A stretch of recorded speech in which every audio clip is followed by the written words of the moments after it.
Welcome to Planetary Calendars, Astro Portraits. I'm Ralph Demetrius, one of the astrologers. The portrait this week is of the company Amazon. It's part of our series on famous Cancerians. It was founded July 5th, 1994, not so long ago, at 12 p.m. You always use noontime charts for organizations, in Bellevue, Washington. Now, the sun is at 13 degrees Cancer. That's the same degree as July 4th, 1776. Of course, also at noontime, we prefer the noontime chart for the United States, so it's no surprise that America has so completely embraced Amazon. Their trucks are everywhere, their boxes are in so many of our homes. It's also conjunct the star Sirius, the second brightest star in the sky after the sun. So it's a very powerful placement. The moon is in Gemini, as is Mercury, Mars, Vesta, and Ceres. So a big configuration in Gemini. Gemini is, among other things, related to reading. Well, it started off as a place to buy books and sell books. Our first connection with it as publishers was selling books back when that's pretty much all they sold. It's also the sign of commerce, among other things. It's it's about the marketplace, a great deal to do with that. When you put the sun at the midheaven, it puts Libra rising, which is very interesting because that goes back to the Venus, which is in the 11th house in Leo. Well, Libra rising means partnership. The thing about Amazon that's really quite amazing, even though we think of it in terms of being Jeff Bezos, it's what he owns. Well, no, it's actually a huge partnership because there's all these other companies that work with Amazon, that sell through Amazon. Their Amazon marketplace has become an amazing place for them for people to sell all kinds of different products. The Venus in the 11th house, that's very much the marketplace. Leo, the sun, Venus, money, it's become this great shining light, we can't find it anyplace else. Go on Amazon, that's where you'll find it.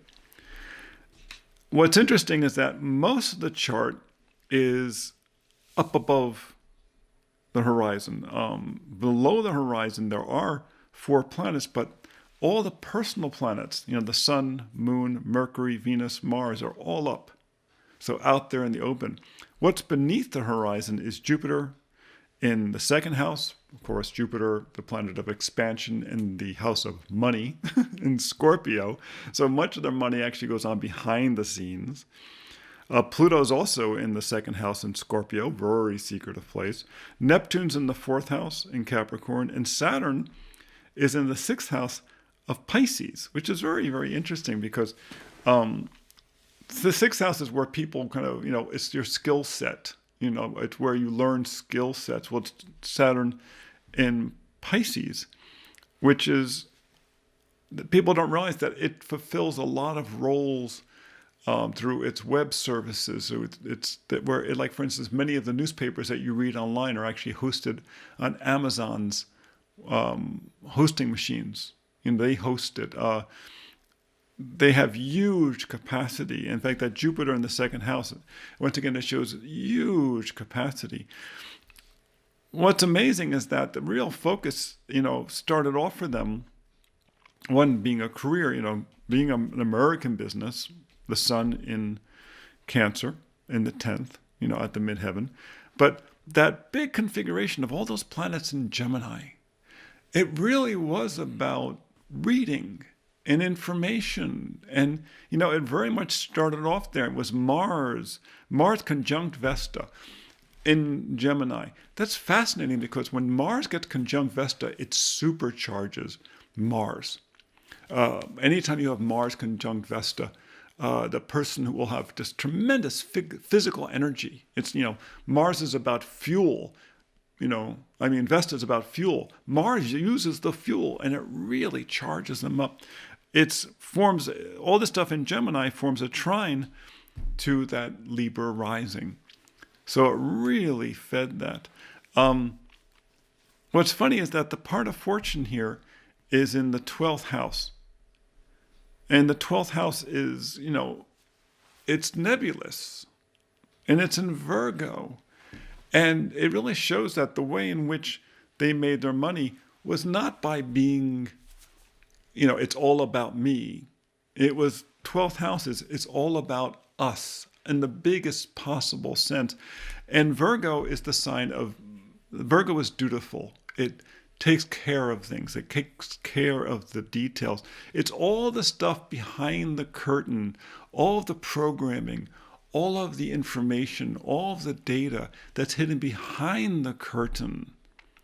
That's where they make their money. It's like I said, their hosting services are huge. There was a thing a number of years ago where they were attacked. There was what's called a denial of service attack, where a bot will attack and go after and try to overwhelm an organization's bandwidth, their hosting capacity, and just overwhelm them.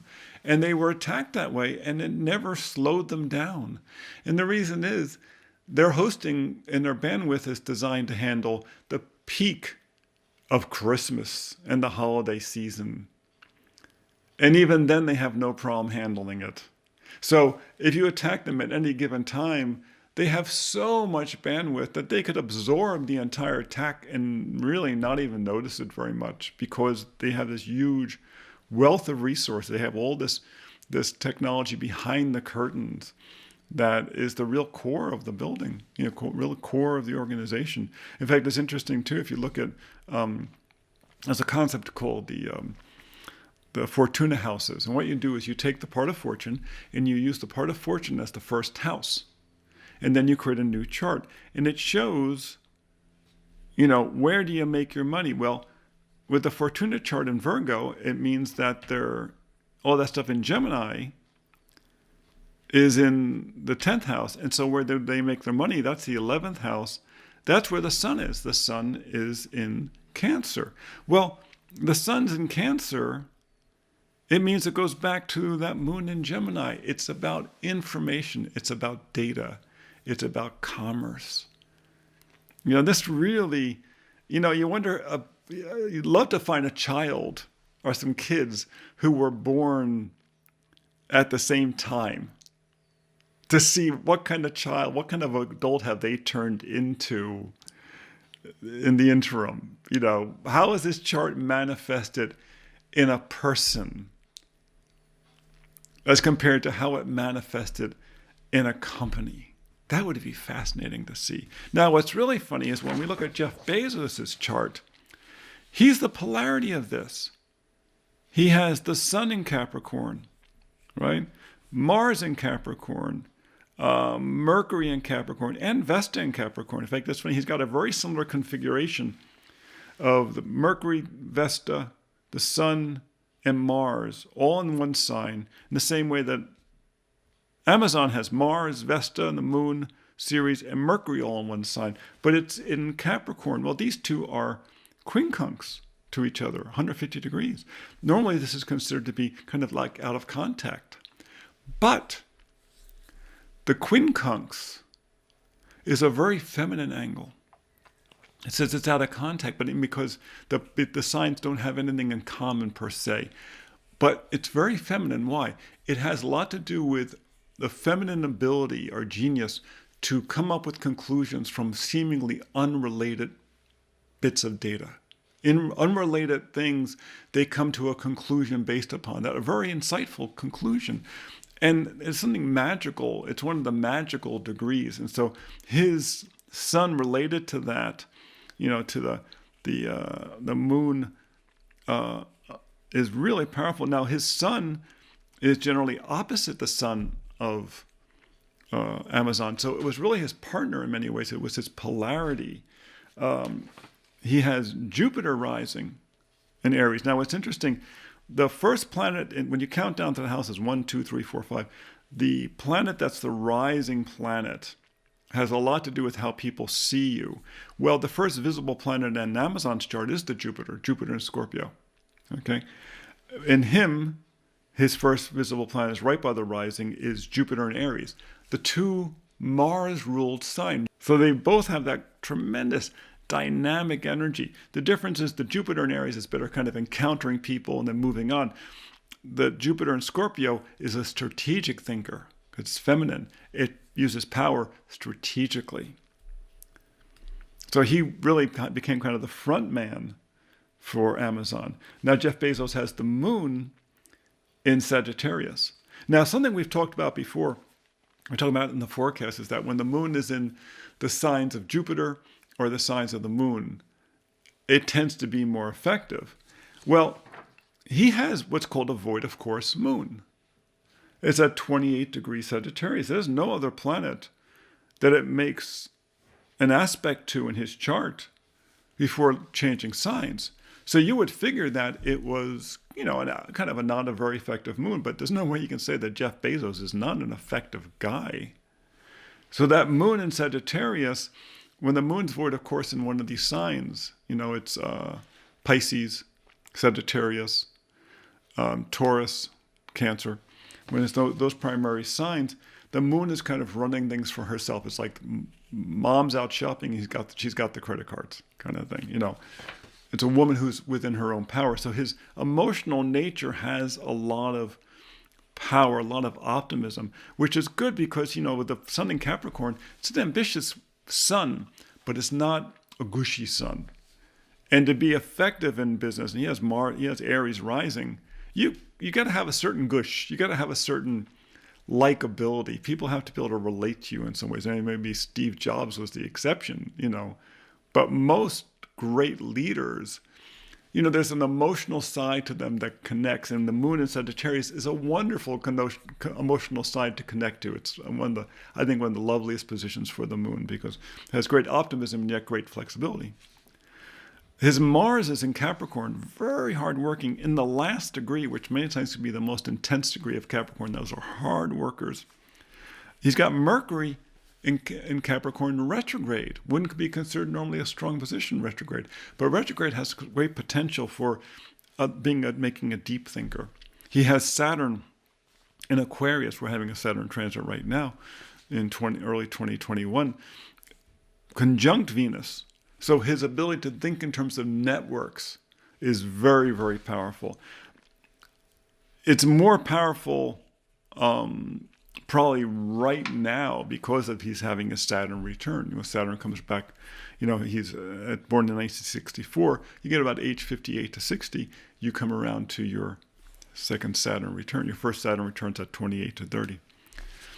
But having Saturn conjunct Venus, he can think in terms of large groups of people. And he has it in the 11th house, a very powerful house for Saturn. So it's just an interesting combination of how, you look at Amazon's charts and it's really very much a polarity or a partner to Bezos's chart. But Amazon is about much more than just one person's creation. It really is about a group effort to create a marketplace along the American dream. So that's the forecast of Amazon, another great Cancerian, and a little side piece about Jeff Bezos, its founder.